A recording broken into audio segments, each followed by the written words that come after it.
Hi, St. Louis. Welcome to another edition of On the Clock with the St. Louis Sports Commission. I'm Jeff Renetti, and I'm joined this week by Kristen Fokel, one of the area's greatest female athletes of all time. I can say that. You can't. I mean, that doesn't come on your business card, does it? What? No.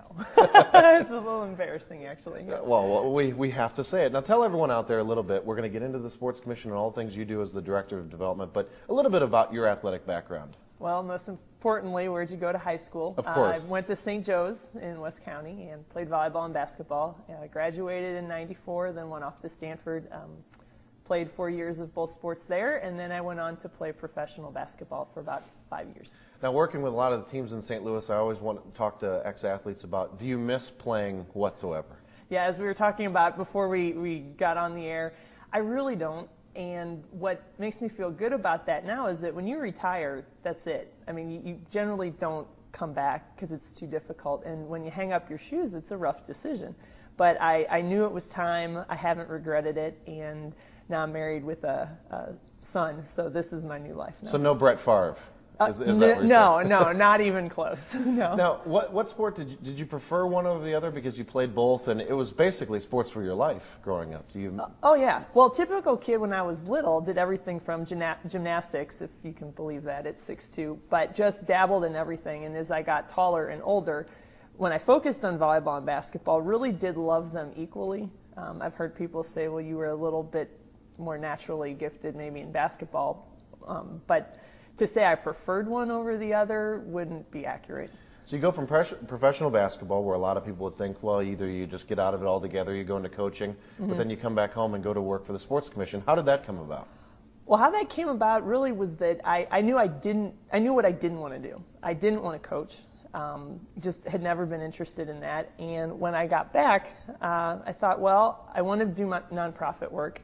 I know I have a background in sports, and then that narrows things down really quickly. So 3.5 years ago, sat down with the Sports Commission, and they'd said, oh, we have a position open in development, which was a little scary because I have no background in that. But the one question, the one question I remember from the interview was, do you mind asking people for money?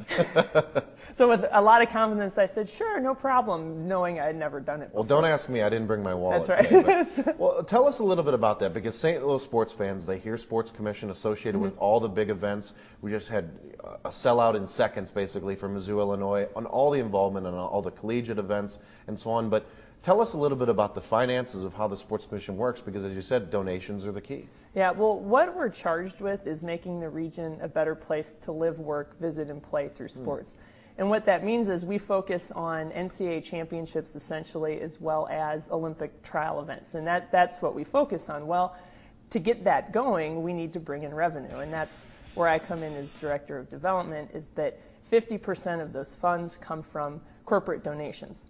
So I go out and try to rally the troops and say, hey, this is why you want to give as a corporate citizen, almost as a civic involvement, because when we bring big events to town, it brings lots of dollars and it has a big economic impact. So they give to us, but we're able to give back. So it's more meeting with corporations as opposed to, say, other non-for-profits where it's more individual to individual. Instead of living rooms, you're going into boardrooms. Exactly. Not that we don't have individuals who give at high levels, but we have fewer donors who give at 5, 10, and 25,000. And generally speaking, those are pretty big companies. Well, what was that like for you, not having a background, say your first time going into a local corporation? You know, I'm sure you remember it like yesterday, going to that first presentation. What was that like for you, and how do you think you've developed professionally?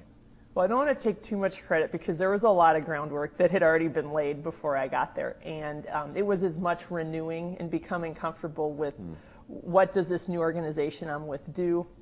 But what I could speak to was the power of sports. So while I might not have been as polished as a veteran in the field for 10 years, what I could do is speak from the heart and say, look, I've been the beneficiary of sports. I know what it can do. I've seen how it transforms cities.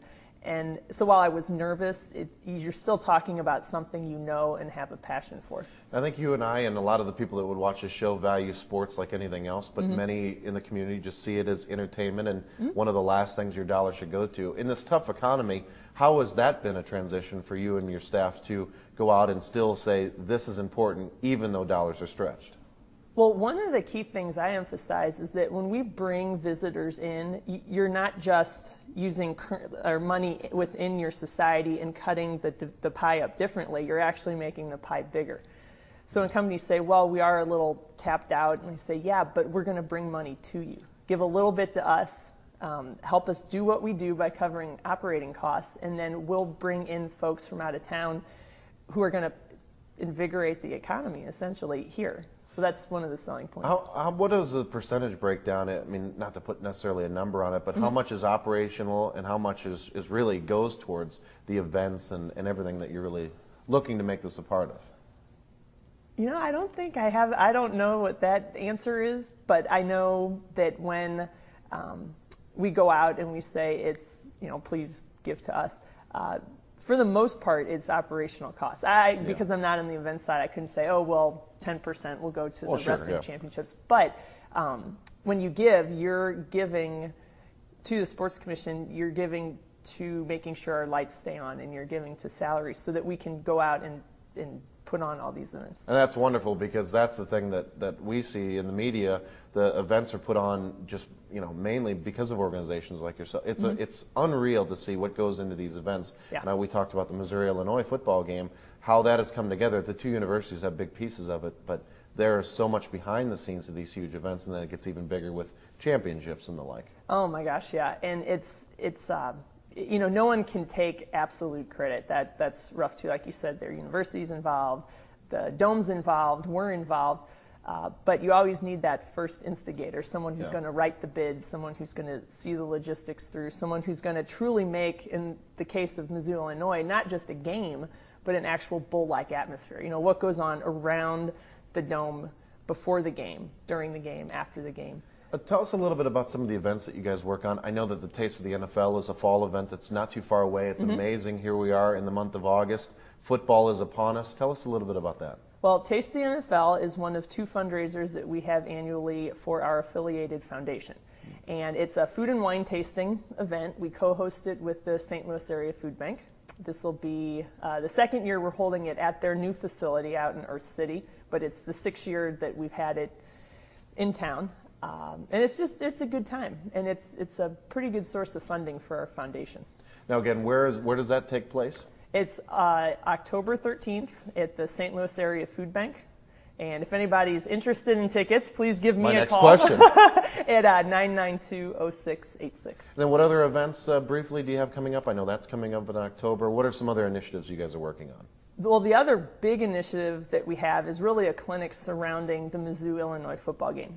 That's from 10 to 2, the day of the game, and that's August 30th. It's for kids 10 to 14. Former NFL players, former Mizzou and Illinois players will be there on hand to go through skills and drills and talk about different life lessons. And that's something we're really proud of. Now, last question, do you still have a jump shot? You still able to play? So, my jumping ability has gone from maybe 30-plus inches down to 2. So no one around the office says they can take you in a game of horse or anything like that? It never happens? Well, I'm still bigger than everyone in the office, so even if they thought that, they probably wouldn't say anything. Kristen, thank you so much for your time again. Yeah, thanks for having me. And thank you so much. We'll see you next time when we go on the clock with the St. Louis Sports Commission.